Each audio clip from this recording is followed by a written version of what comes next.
नमस्कार, मैं हूं पवन। आप देख रहे हैं सत्यहिंदी.com। बुलेटिन में आगे बढ़ने से पहले अपील आपसे है कि सत्य हिंदी का ऐप आ चुका है, इसका लिंक डिस्क्रिप्शन में है, आप इसे प्ले स्टोर से भी डाउनलोड कर सकते हैं।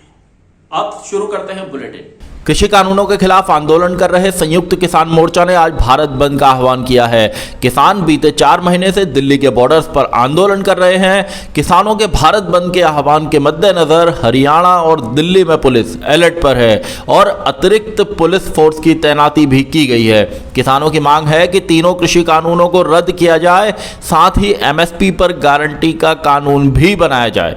संयुक्त किसान मोर्चा ने सभी आंदोलनकारियों से बंद को सफल बनाने की अपील की है। इस दौरान कई राज्यों में खासकर हरियाणा और पंजाब में किसान सड़क पर उतरे हैं। राष्ट्रीय जनता दल ने भी आज बिहार बंद का ऐलान किया है। इस दौरान बिहार विधानसभा में हुई घटना पर विरोध जताया जा रहा है। नेता प्रतिपक्ष तेजस्वी यादव ने कहा कि मुख्यमंत्री नीतीश कुमार ने शर्म और नैतिकता बेच दी है। तेजस्वी ने कहा कि बिहार विधानसभा में सीएम द्वारा लोकतंत्र का चीरहरण, विधायकों की पिटाई, बेरोजगारी, महंगाई, किसान बिल के विरुद्ध 26 मार्च को पूरे महागठबंधन ने बिहार बंद का आह्वान किया है। उन्होंने कहा है कि बिहारवासी इस बंद में बढ़ चढ़कर हिस्सा लें और नीतीश सरकार के विरुद्ध आवाज बुलंद करें। इस दौरान आरजेडी कार्यकर्ता सड़कों पर उतरे हैं। असम विधानसभा चुनाव के पहले दौर में 27 सीटों के लिए 27 मार्च को मतदान होगा और इन सीटों पर गुरुवार शाम को 5 बजे चुनाव प्रचार बंद हो गया। कुल 126 विधानसभा सीटों वाले असम में इन 47 सीटों के लिए सबसे ज्यादा अनुमान लगाए जा रहे हैं। इसकी वजह यह है कि सबसे ज्यादा अनिश्चितता यही है। इन सीटों पर हिंदू असमिया मतदाताओं के साथ साथ चाय बागानों में काम करने वाले कर्मचारियों की भी निर्णायक भूमिका है। असमिया मतदाता सीएए के खिलाफ हैं और सीएए के खिलाफ चले आंदोलन का जोर ऊपरी असम में ही था। इसने बीजेपी की लोकप्रियता को ध्वस्त कर दिया था। असम में 3 चरणों में मतदान होगा।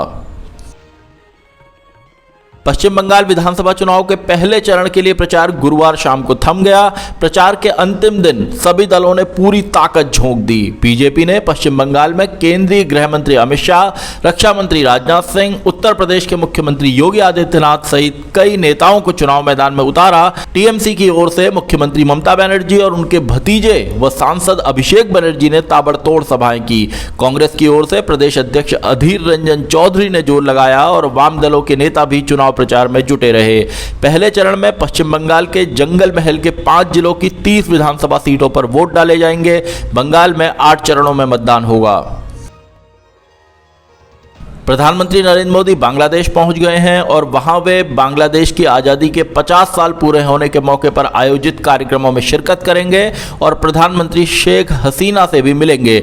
इस दौरान प्रधानमंत्री नरेंद्र मोदी सतखीरा और गोपालगंज के मंदिरों में दर्शन के लिए जाएंगे। पीएम मोदी की इस 2 दिवसीय बांग्लादेश यात्रा के दौरान विभिन्न समझौतों पर हस्ताक्षर होंगे और साथ ही बांग्लादेश से विभिन्न क्षेत्रों में सहयोग बढ़ाने के लिए नई घोषणाएं भी की जा सकती हैं। बीते 24 घंटों में कोरोना संक्रमण के मामलों में एक बार फिर जबरदस्त उछाल आया और 59,118 नए मामले दर्ज किए गए। इस दौरान 257 लोगों की मौत हुई है। संक्रमण के मामलों का यह आंकड़ा बीते 5 महीनों में सबसे ज्यादा है। बीते दिन संक्रमण के 53,476 मामले सामने आए थे और 251 लोगों की मौत हुई थी। कोरोना के मामलों में जिस तरह का उछाल जारी है उससे लोगों में जबरदस्त खौफ पसर गया है। केंद्र सरकार ने कहा है कि 18 राज्यों में एक नए डबल म्यूटेंट वेरिएंट के मामले सामने आए हैं। कोरोना संक्रमण के मामलों में जो तेजी आई है वो अगले महीने यानी अप्रैल के दूसरे पखवाड़े में अपने शिखर पर हो सकती है।